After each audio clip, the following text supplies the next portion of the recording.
Vincent, I think you've got a good impression from where we are heading towards, also with ABB and with Ragnar. And I think he gave a pretty good introduction to some of your activities. So I'm handing over the floor to you. Thanks. Everything's good. You should be seeing the screen. That's correct. Okay. So thanks for the opportunity. Just to start off a little bit about myself. So as Ragnar previously mentioned, I'm mostly working in the smaller companies. So that's 2,500 employees or less. And yes, I am the consultant that they call in just to offload some of them of the knowledge and expertise. Yeah, I've been working in the energy sector, so everything I tell you today, take it with the glasses on of the energy sector. So that's mainly energy production plants and others. I've been working in a variety of positions also, so from analyst to CISO, so it's a bit a broader variation. You will see that reflected today and in my story as well. It goes from the ground up on more technical level and OT level towards the more risk management and compliance stuff. So the question that we get asked a lot is, what should we do about cybersecurity in our production plants? Why do they call us for that question is actually that there has been lots of fuzz about it. So you've seen the broadly mediatized incidents at Picanol and etc. More and more people are convinced that they should do something, but don't really know why or when. Some clients have had audits that were very good if you're a fan of the color red. So they get a lot of audit points, but they don't know what is prioritized or what should they do to solve the audit points. There might be some NIS-compliance needed, or it's not clear if they will follow under the NIS-directive sooner or later, or they're just not knowing in general what they had to do. We have some suppliers coming in, like for example ABB, that propose the security solutions they have in their portfolio or based on the products they have at the customer. They're not sure on how far they should follow those recommendations, or how do they combine different suppliers. So what we mostly do for plan of attack is first we define what we must do. So these are the compliance and legal requirements, some best practices we really need to follow, or some organizational intentions. For example, some people want to be ISO 27000 compliant as an organization, that there is no law implying it, but they still have that ambition. Or there are just some laws, if they fall under the NIS-directive, for example, they have some things to do. If they're on the critical infrastructure, they also have some requirements legally to follow up on. The second one is we check up on what others are doing. So the so-called benchmarking. If you're in a particular sector, especially the energy sector, it's sometimes a bit of a lagging behind race. So they're kind of looking to each other, like, why are you doing some initiatives? For example, with the IoT, we see a lot of things happening, and then we're kind of looking to each other, like, yeah, we don't want to stay behind on those new developments. Therefore, we sometimes organize CISO roundtables or just provide market reports. And the third step is actually deciding on what we will do and define our actions. And then those actions should actually be prioritized. We define our stakeholders, we get funding for our initiatives. So how do we do that to get that prioritized list? Actually, we follow 4 steps. For those of you that are familiar to the ISO 27005, you might recognize some of them, or at least the structure. So the first step is actually describing what is out there. So what does your company have regarding to assets, to processes and stuff? Then the second step is to analyze the current risk you have. We define then the action plan based on that risk, and then we check our outcome if it's sufficiently executed. So if we go to the first one, describing what is out there, we have 4 items we focus on initially. That's the staff roles. We see sometimes it's not really clear which security roles are taken up by which members of the staff, or if there are some missing. We check the physical assets, we check the process and procedures in place, and we check the data they have. So for the first item, the staff roles, we list all staff within the OT department and their roles regarding cybersecurity and risk. Sometimes some of these roles are transferred to the IT part of the company. There might be some contacts assigned within the departments. And we also try to document their knowledge of cybersecurity, just to identify some biased members of the staff, or some people who have skills but are not, they're not applying them fully. Second one is physical assets. For me, that's the most fun part to do. So some companies have information available about their assets, but what we often see in the group of companies we work with, it's a collection of unlinked as built schemas, so that they ask a vendor to set up their process. A whole lot of assets are being installed with a certain structure, and that's documentation, and they run it for 15 years without altering the schemas. And there is an asset register, but that one is more pinned down on the physical assets technical components. So for example, the number of valves, the motors in place, the CPU cards that are still in stock or installed. It's not really on the cybersecurity assets, or for example, the firewalls and their configuration. So yeah, and then the life cycle of the assets, having more than 40 years of run through sometimes, makes it not easier to have an actual documentation of what was there, because some people are even on retreat after their job, and then those are the ones who designed the initial plan, so might be a problem sometimes. So the one-shot actions we sometimes do just to collect what's out there. The simplest one is walkthrough. Just walk through the physical site and note what you see. It is kind of vulnerable because you might miss some items that are locked in boxes or hidden from sight. So this is purely line of sight. And it's very low tech, so it takes you a lot of time, and the results are not always that accurate as well, depending on who you charge with doing the walkthrough. And building the inventory. So everything you note down, you structure it, you mention the place, the configuration. So it takes a lot of time to document everything. Second one is active or passive network discovery. There are a lot of tools you can use to do that. Problems that we saw, for example, were that assets were analog systems, so the relay jumps and stuff like that they digitized. So they put a WinCC installation over that just to control it remotely. As Ragnar said, some sites are not geographically attainable, so it's easier to automate it from a remote site.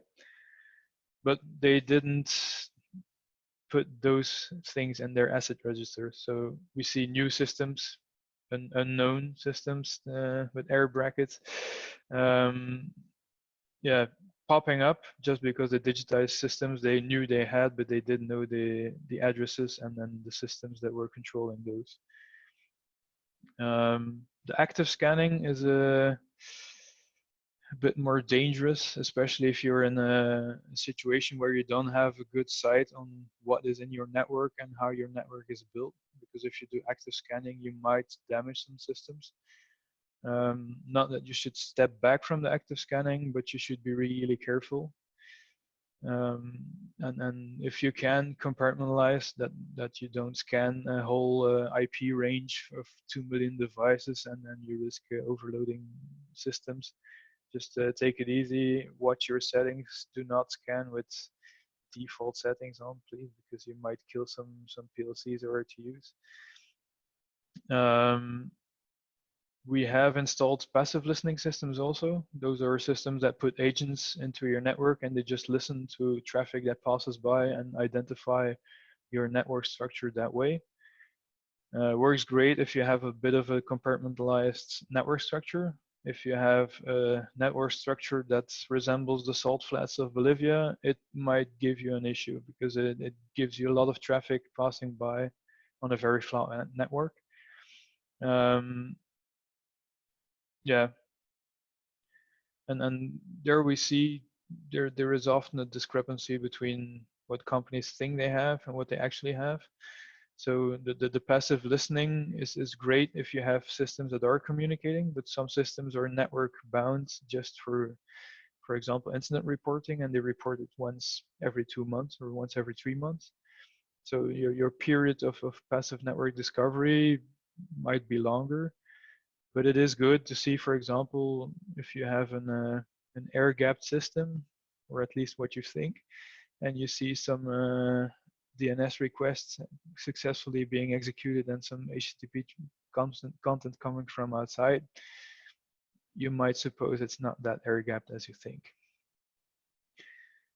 What's really important is the previous ones are one-shot actions. Actually, the passive discovery and active discovery can be continuous efforts as well. But we see them as more a one-shot, especially if you're building your inventory. Just to make it continuous, what we mostly propose is if you have a change process, so for example, for your maintenance teams and for your suppliers, you also do inventory updates after that, mandatory. So if you install new things, update the asset register, update the inventory. And especially if you're building it and you have remote geographic locations, for example, windmills, every time you go on site, do a quick check of the inventory that is there on site and compare it with what is on the list. If you see some discrepancies, update your document. And periodical sanity checks. Sometimes you saw there were 2 or 3 DCSs on one location. Can be the case, but sometimes it's a replacement and someone forgot to move the lines. So periodical reviews of just content is also great to do. And the fourth one is the network agents. So as I said, the one-shot actions can be continuously as well. They report unknown devices. So devices that you are connecting to your network that pop up, the agents will report new devices and you can see if you have some changes listed for that or not. Listing the existing processes. Most often the processes are very practical. So we saw some manuals like every week take backups of system A, put the backup in the closet at the other plant. They're mostly aimed at plant maintenance, safety, and continuity. But sometimes the context is not really clear for those who execute the processes and procedures. So if they need to take a backup for a system, it's not clear why. So we saw, for example, clients taking, I think, even daily backups and storing the disks on the same site in the same room because they don't know what the implication of taking the backups was. If you want it to be resilient over different sites, if your site burns down, all your backups are gone as well, and your system to restore it to. So we saw a bit of a lack of context within the processes as well. And the last one, the data.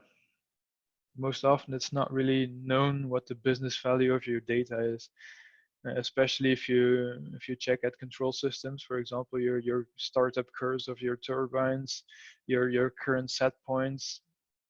How badly does it harm your business if those data leak out or being altered, or it's not really clear sometimes, or even for environmental reports. So some of the producers need to provide environmental reports. If the numbers are not accurate on that report, how badly is that for the business?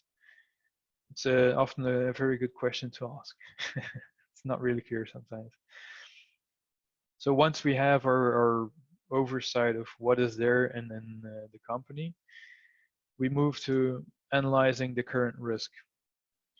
There are a lot of frameworks and procedures to do that. What we mostly see is the questions popping up on how do we assess risks for end-to-end processes. Those end-to-end processes, meaning they cover a lot of systems. For example, then there is a control system, but you also have data reporting, you have some remote monitoring by the supplier. So you have a lot of systems within one process.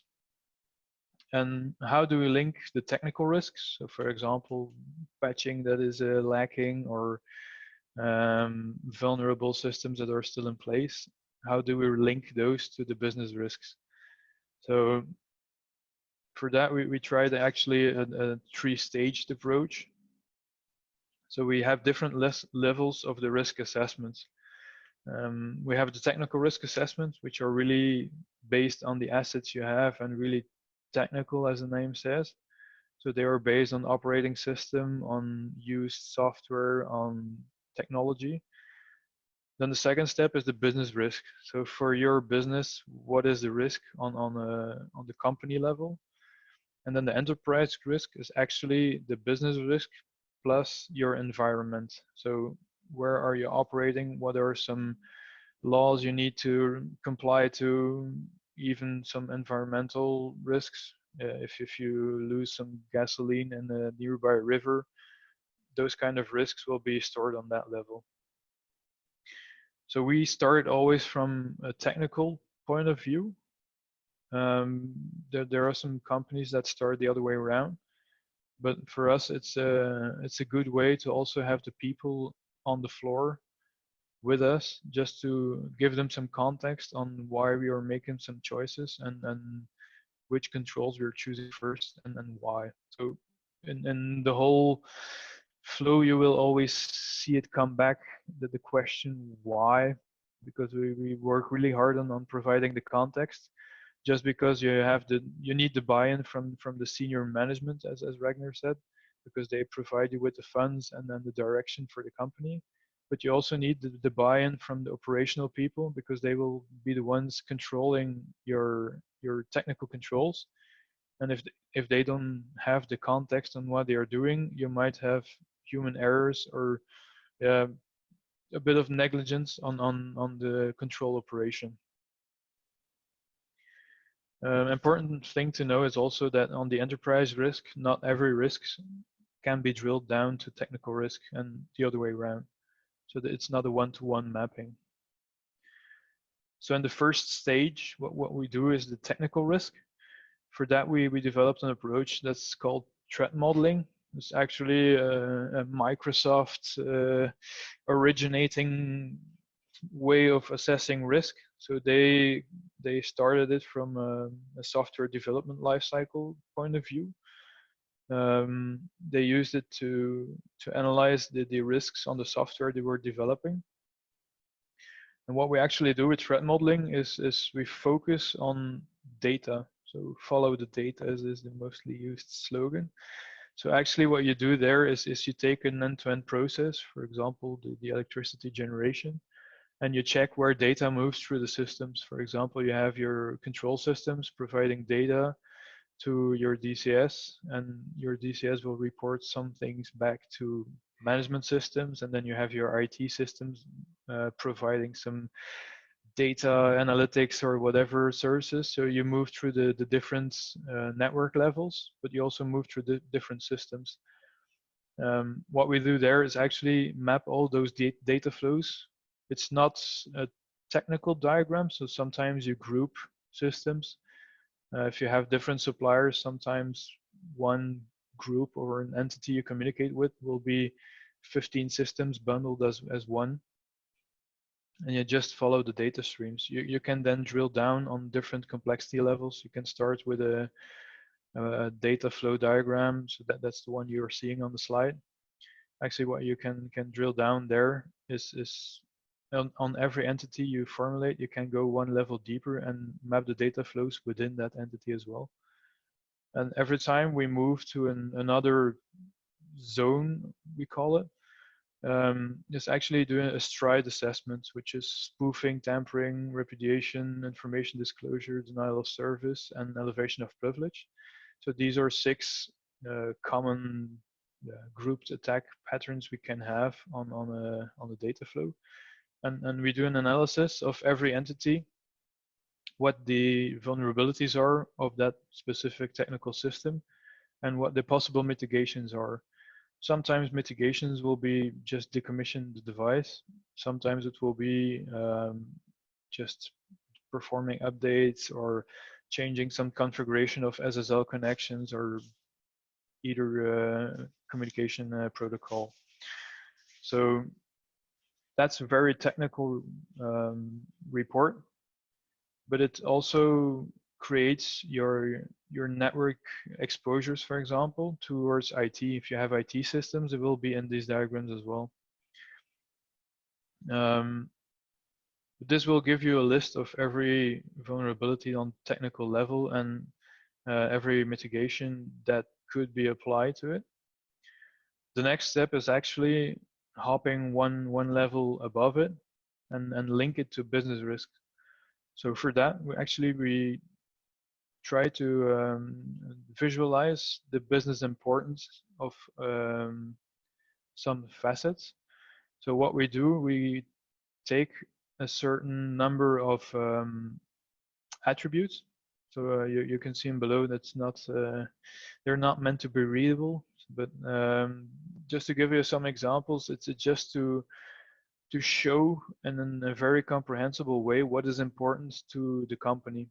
So if you have, for example, an uptime requirement, if it's really important for your image or for your clients that you're just up, so if your enterprise is running, it might be a very important requirement. For some businesses, that's not really necessary. And what that gives you is the context you can take to people on the floor towards management. So the whole range of your staff, you can tell them really by keywords what is important to the business. What it also does is it gives you a context or a framework in which you should assess the technical risks. So if we go back, for example, we have here a risk that your some controller is out of date, and then he's very vulnerable to a whole list of attacks. For example, it's running Windows 98, so it's never been updated. There are known exploits, and you cannot do anything about it. But if the system is not critical towards your core values of your business, you can say, like, for this, the risk is technically very high, but in context of our enterprise, we will not be doing anything about it. So this gives you a more of a guidance material on the importance of your technical risks. We have some black starts production plans as well. For them, for example, it will be very crucial to have stuff that works without power supply. So they will need to have paper-based materials and stuff like that, which gives you also a context for your technical risks. Again, you see here, this is used mainly for the why question. If you have some technical controls you do, this is answering your why question for your staff. Can I ask you 2 questions, intermediate, yeah. Vincent? One is related to the, not the previous slide, but the one just therefore. How do you apply in the threat modeling situations where you come up with PLCs, SCADA systems? Because there it's not always that easy to go to the data flows. And sometimes the data flows are not really there as such because there are more instructions and commands and getting something as feedback. And then the second question I had was in relation to then the next slide in this case, in but answer first maybe the SCADA and the PLC one. Yeah, I was writing them down so I could answer you chronologically. To answer the question, the data flow diagrams, as I said, they are not always one-on-one mapping with devices. So to integrate PLCs and other SCADA systems within these diagrams, they're actually logically grouped. This is not a data flow as in instruction XYZ is going through from system A to B. And then we get a response with for example, a set point or just an acknowledgement. Lots of these protocols used for PLCs are not open source or even documented in detail. So sometimes we can't know for sure which data is actually going over the wire.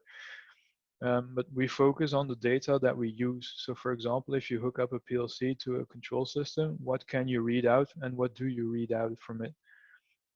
So this is more a group of data. So for example, it can be, in this case, an arrow going from your control system that says control of your PLC and an arrow going back with just sensor data. It can be very generic. If I may add here, I think that's actually the power of threat modeling, that you can tune it to the level of knowledge that you have about the system and expertise. Mm-hmm. Of course, it will have an impact on the granularity of the result, but it's also at the same time the magic sword there. You have to be able to tune it, because you can do endless threat modeling if you have all the details of this knowledge of your system. But we use threat modeling, for example, in our product design as well, where we indeed have that kind of information. What is the data? What is the protocol? And it very much helps in that respect too. And if you look at the data flow, generically, even a command is a data flow. Mm-hmm. The command is a piece of data, and the parameters of the command is a piece of data. And in this kind of a methodology, you can actually assess what does it take, or what is the impact if somebody sends that command maliciously. And that's exactly the skill of the threat modeling then, to understand the context. What is the data that's going back and forth, and what is the threat of that data being manipulated, the data, the communication not being available, those kind of things. Yeah, exactly. And as you said, scoping is key, because if we go to a power plant, there are a whole lot of systems on site. So we need to determine how deep will we go, because if you go to each system, to each supplier in detail, you will be performing this technical risk analysis for weeks, months on end. And yeah, the companies we work for don't have unlimited budgets, and even the large companies don't have it. So you need to set a line on how deep you will go. And if we come into new customers, so which are not very mature in terms of security, most often we do a very high level threat modeling. Just for example, your whole production turbine and an alternator and stuff is just one dot on this diagram, just for them to see what the effect is. And once we get some traction, we go deeper and we go more specific to risks and vulnerabilities on a technical level. I hope that answers your question. It does. Yeah, thank you very much. And it actually brings me to the other point there, because that's indeed the level of complexity and how long can you actually work on these types of threat models and take it in very much depth. So I guess to some extent, you can try to rely upon the things that have been done before, and so applying a bit of cookie cutter to a large extent, because in industrial systems there are some which are definitely not exactly the same, but to a high level they are quite similar. And so this way you can actually move faster because of the experience that you have, of course. In the other question I had was on this one, if you'd need to apply the use case of a ransomware, at what level would you be able to detect that, and how would you define basically the ransomware concepts as in what level of risk will it appear already? So for ransomware as a risk, I see it more as a threat.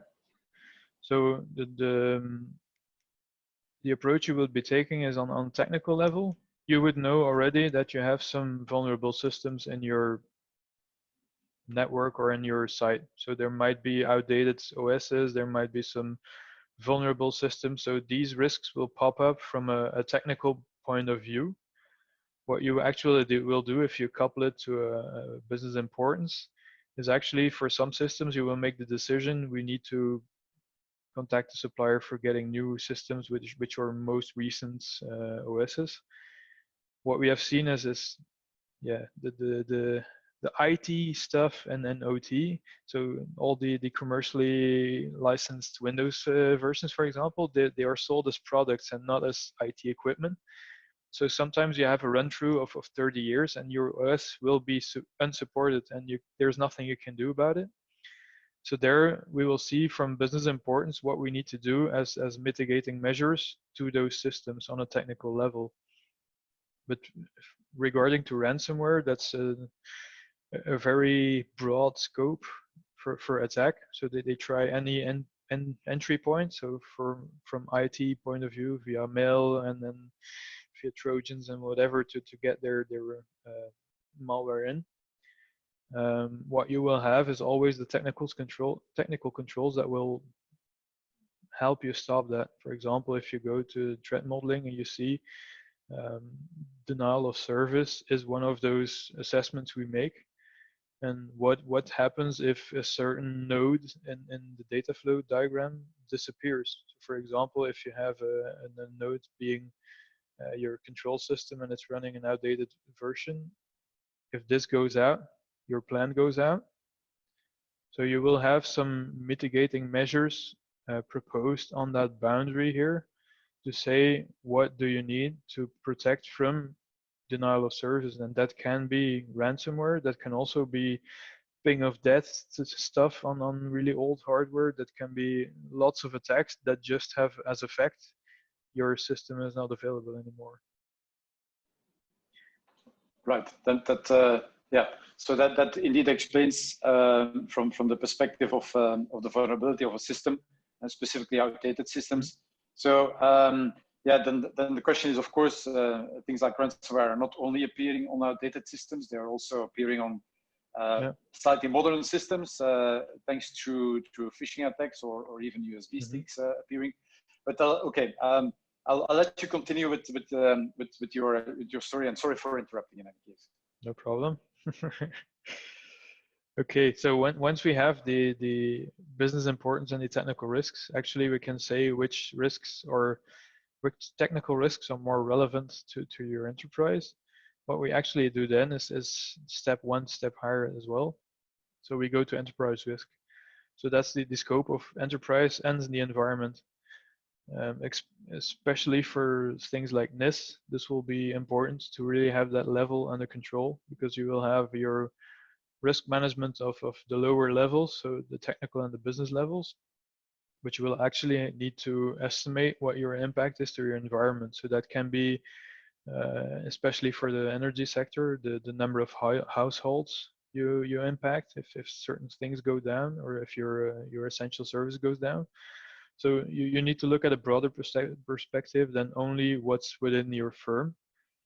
And for that, actually, we recommend always to reuse, because most of our clients are already doing this enterprise risk management from a point of health and safety and environmental risk. So they are required to look at their impact on the environment. So they already have the basic concepts down of do a risk analysis and which form you need.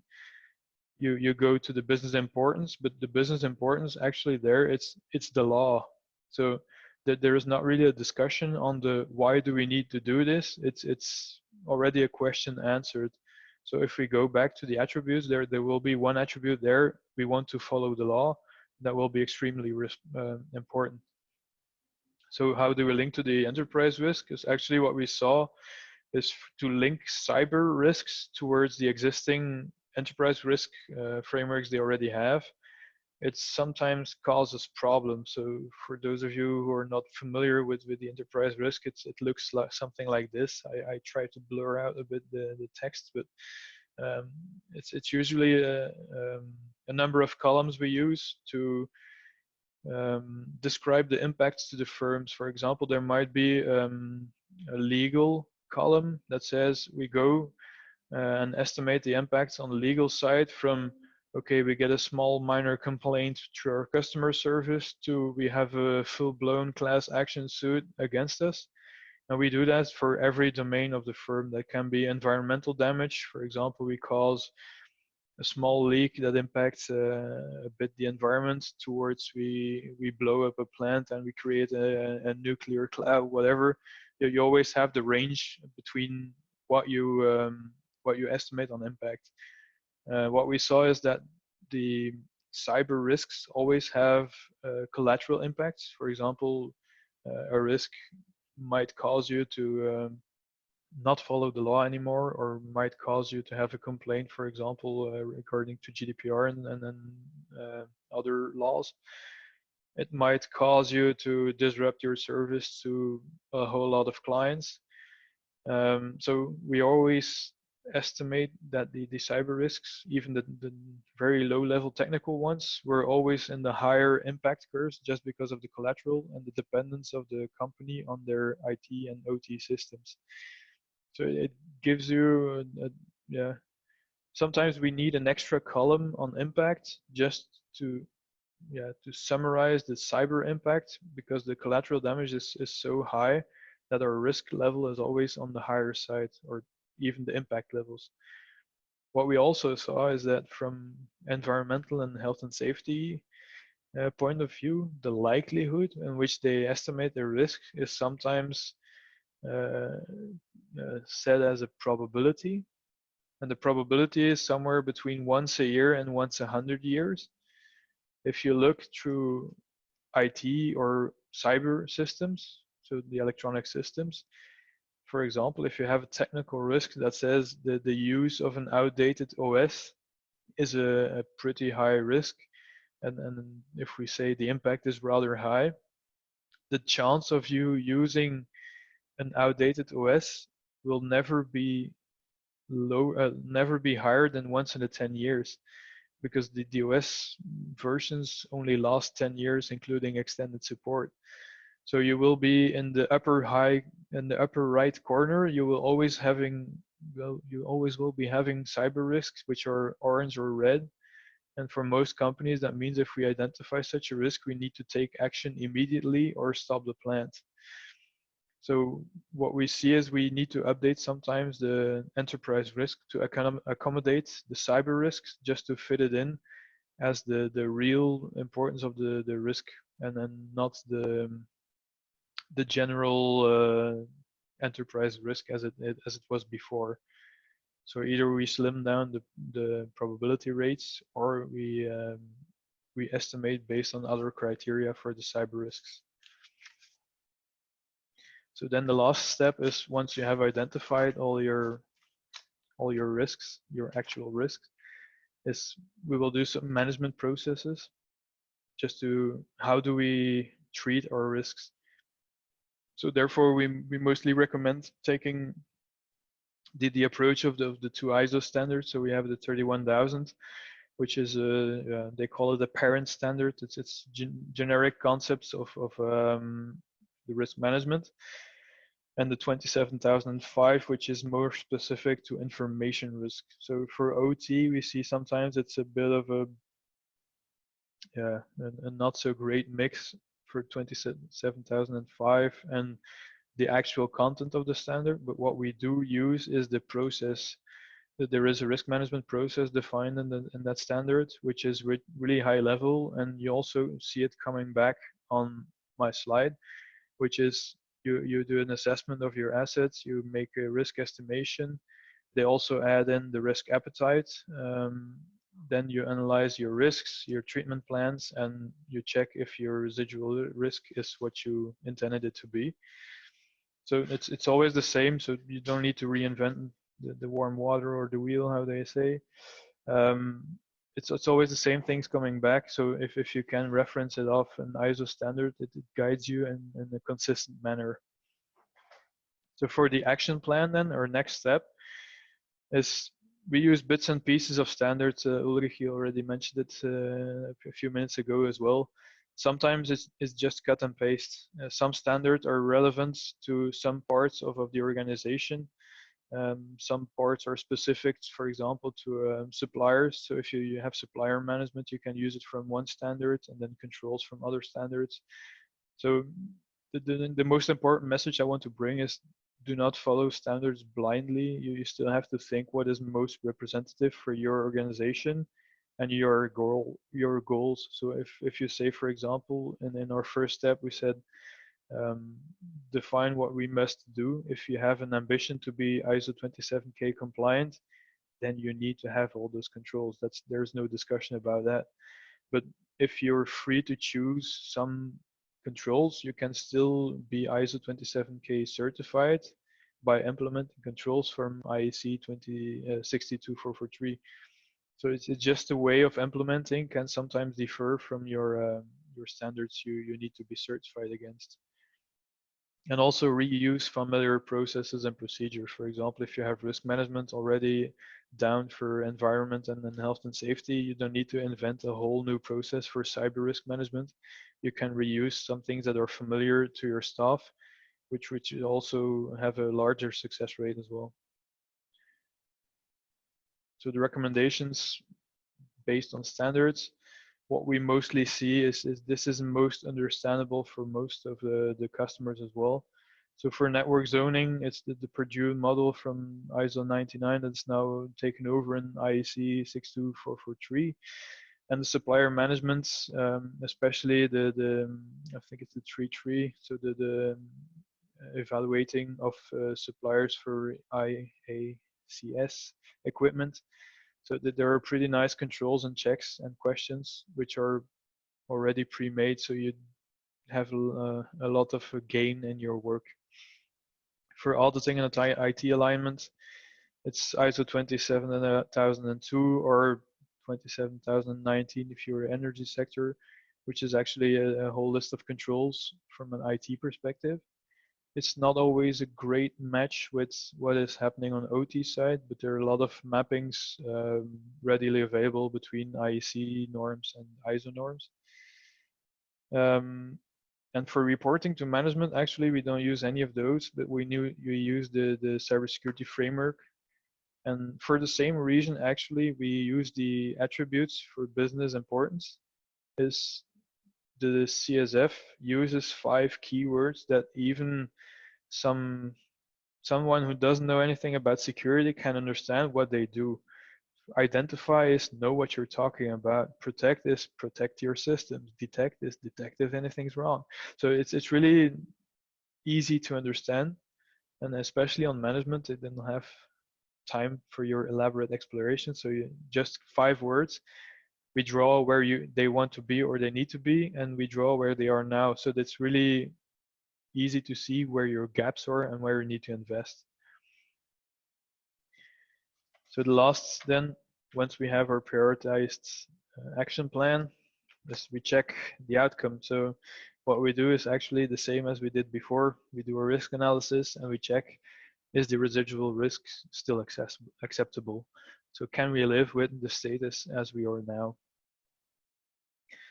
I still had added one small question to these slides. So it's one we had quite recently, is should I follow the NIS-directive even though I'm not an operator of an essential service? It's exactly the same question as I had for you. Well, I'm glad I anticipated that one.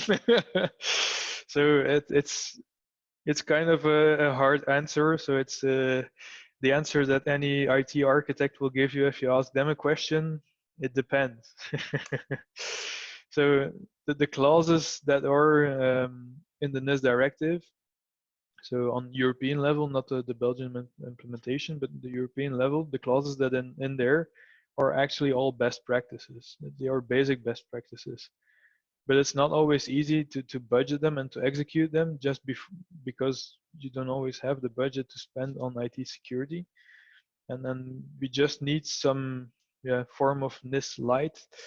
I saw some examples of some preliminary things, and then Ragnar's presentation as well. So it's like really the basic security things. Like if you're not doing this, you're really not doing great. And these are basic things like install antiviruses and or anti-malware solutions, really basic stuff.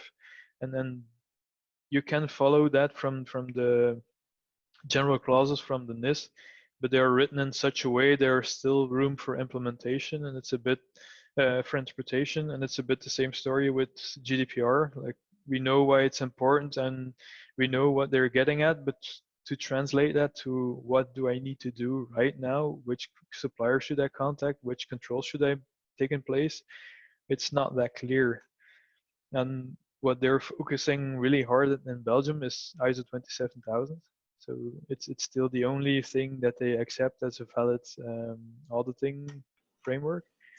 And then there are other possibilities, but they still need to validate it by the king. So the ministry needs to put it into parliament, and then there needs to be some royal decree accepting other things than ISO 27000.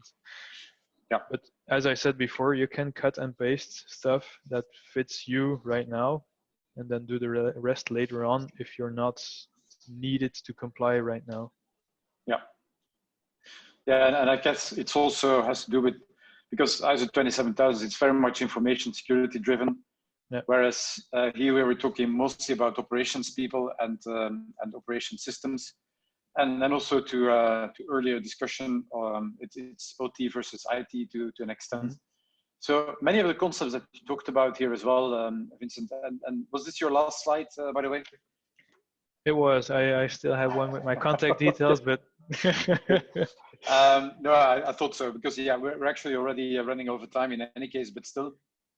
So I guess the point here as well is that especially also for companies that are not really familiar with all of these IT concepts and IT teams, also from cybersecurity, the same rules apply, of course. So it really has to do with a risk-based approach. Mm-hmm. And I think that still people in an operational environment, and do correct me if I'm wrong, at least that's the experience that we get, they can talk about risk, they can talk about systems and finding together then with you what vulnerabilities that there are. And so I think this is really an interaction that has to be happening between the IT people and the OT people. So then the next question is, how do you get those two around the same table and talking about those things? Good question. we had some problems in the past, and then the companies we work for, it was really clear that OT was not talking to IT and vice versa. Yeah. What we tried to highlight, so we had some customers, we have the privilege of being on the IT side because we do a lot of IT consulting, and on the OT side because we do ICS consulting. So we came in from two parts of the company at once. And what we actually did is put them in contact just for their specific skill sets. So we knew, and that's a very practical example, but in their IT side, they had a lot of networking skills. So they had really the technical side down from firewalls and then routers, really technical skills. And we had from the OT side a lot of knowledge on what is important for the company as uptime, for example. And we put them together and we let them teach each other. So the IT staff was really saying like how they segmented their networks, what they used as DMZs, how did they let the traffic flow from one point to the other, how did they check from protocol. And then we let the OT guys tell like, yeah, this is not how it runs in OT. It's uptime is key, and just make it run and as efficiently as possible. So we had a good interaction on that side, really focusing on knowledge exchange. And then we started the threat modeling exercises, where we also saw that the security architects from IT side were really relevant in structuring what there was as a system interaction and as data flows. And then we saw the interaction from the OT guys, which are really, they knew what the suppliers had installed, they knew how it was working, they knew which buttons they press, which effect they have in the company. So they were really relevant in those workshops as well. And just having the two people at the same table, they're not talking to each other per se, but they're both delivering input for this exercise. It creates, I would call it a bond between those two, and they saw that they were relevant each in their own environment. So they didn't necessarily have IT guys on the OT side and vice versa, but they were relevant for the exercise, which does create a lot of goodwill from both sides. I see you nodding a lot, Ragnar. Yes, so I was just about to say this is absolutely matching my experience as well. We've had customers where the OT and IT side were distrusting each other to the point that IT said OT has no idea of cyber and they don't know networking, they don't know what they're dealing with. And in return, OT said, well, IT is just fixing things by rebooting. We cannot do that. And that is setting up for failure. While organizations where there's a mutual trust and where there's acknowledgement of everybody brings value to the table and everybody has their relevance, that is typically where the organizations get to maturity relatively quickly. I know one specific company that was participating in the 62443 standardization. They brought in the concept of a ISO 27000 certification and risk audit. And so they trained their process control engineers in ISO 27000 auditing, and they gave the the IT auditors, the internal IT auditors, a basic training on operations and on engineering. And that gave them a tremendous step forward, because all of a sudden both sides knew how to walk in the other side's shoes. And they acknowledged, yes, they bring something to the table that is of value. And if you have people who are motivated to bring value to the company that they work for, and then they see that this is an extension where they acknowledge this is beyond my competence, but it's relevant, and that other team is not threatening me. They're actually helping us to accelerate and to excel and to be better. That typically really breaks ice, and that helps to move forward. Yeah. And then I want to add on that statement as well, because we had a conversation before in the comments for the IoT question, like how do we handle that one? I think it was a question that they asked Ragnar.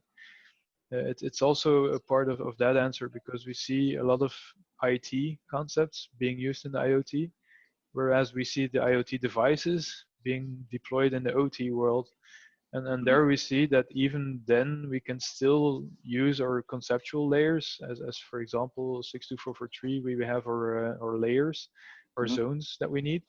They're just bundled sometimes in one or two devices, where you have your sensors on the field devices which are connected to cloud. It means that your I think it's first or second level will be in cloud. It's not an on-premise system, but the layers are still valid. So we will need to modernize the models, but it's still relevant. It's not that it's if you actually think about it, if you look at the standard, at the description of the Purdue model, it's not a network topology. No, it's a functional, it's a functional definition of the different pieces of the system. Yeah. It just happened in the traditional design that it nicely matched to the network topology. So I'm quite convinced that the Purdue model will survive. The functional, there will be another function in the cloud, analytics, and those large-scale cross-site trending and things like that haven't been possible back then. But it's a mistake to perceive the Purdue model as a network topology standard, where the network topology now needs to be different, so the standard is irrelevant. I think it has been very easy in the past, but it's not how it was supposed to be. Which brings me seamlessly to the point that I was making earlier, Ragnar, and that's Industry 4.0 and the models there. We tend to work with the Industrial Internet Consortium security framework, which is a bit of a combination there of the IEC62443, and it combines also the specific requirements and challenges in relation to IoT. But how would you see the developments? And that's really the final one, and then I'll let you go because we're running 50 minutes already over. So how do you see the developments on specifically cybersecurity on Industry 4.0? Well, as I mentioned in the very beginning in the COVID slide that I had, to me, cybersecurity is an enabler of modern business practices. In 2010, there was a statement from a Shell person in a industry event where they said, "How did we get into this mess of securing the OT operations?" And he said, essentially, if Shell wouldn't be able to remotely operate their critical assets, their operational assets, they would be the largest travel agency for petrochemical engineers, but they would not be a competitive oil and gas manufacturer and producer. And that is the same in the IoT world, industrial IoT world as well. There are benefits to operating like that. There are benefits to the business of having such analytical capabilities in the cloud and of taking in that knowledge that comes from third-party systems from the outside through the cloud that can be built into such analytical models. There's huge benefit that can be leveraged there. But as any introduction of new technology, it also comes with a certain risk. And if you're not managing that risk properly, you will set up yourself for failure. But doing that properly, managing that risk properly, you will be able to still reap benefits from those solutions while keeping a reasonable level of risk. And that's where security becomes an enabler to reasonably and responsibly utilize these capabilities in the cloud and in the IoT world, while still running a reliable and safe and sound operation of an OT system underneath. And with these wise words, I would say it allows us to finalize this session. We can go on for another couple of hours because I have quite a number of challenges in relation to robotics and so forth. But let's keep that for the next time. In the meantime, I would like to thank you, Ragnar, for your time and for your contribution. And I forgot really to mention it earlier on in the introductions, but thank you for stepping in from Marina, who we had scheduled for today, and that finally decided to start working within ABB and needed to take some new challenges up within ABB first. So without continuing to working as an independent cybersecurity expert. So we hope to have her still around in the next couple of weeks, in any case.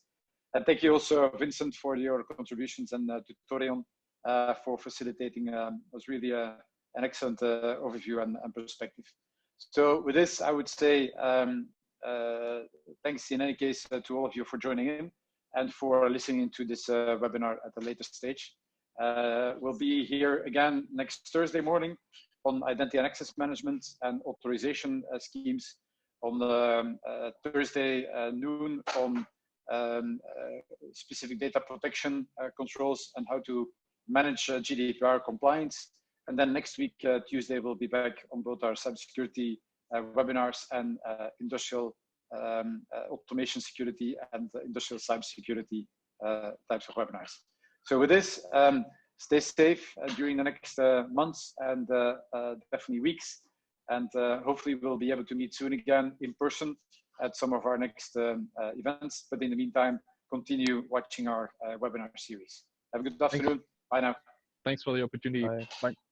Thanks. Pleasure.